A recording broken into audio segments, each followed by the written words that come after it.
আনিসুর রহমান হুজুরের কথা রেখে আরে আমি নিজ চোখে দেখছি, আমার এই দুই চোখে দেখছি ভাই। এমন ভদ্রলোক, প্রাইভেট ব্যাংকের ভাইস চেয়ারম্যান, কোটি কোটি টাকার মালিক, এই ভদ্রলোক মুসলমানের বাচ্চা, সে সরাসরি বলতেছে জানাজার নামাজ পড়ছে, জানাজার নামাজের মধ্যে একজন ইমাম সাহেব ওনার নিজ এলাকার, উনি বলছে শুধু কবরের আযাবের কথা। ওই যে জানাজার আগে মানুষের 2 মিনিট 1 মিনিট কথা বলে না, এই সময় বলছে ইমাম সাহেব।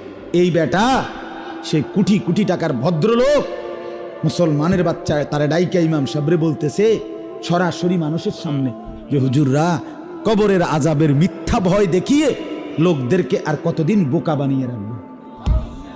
এই বাংলাদেশে, এই বাংলাদেশে তারে আমি নিজ চোখে দেখছি।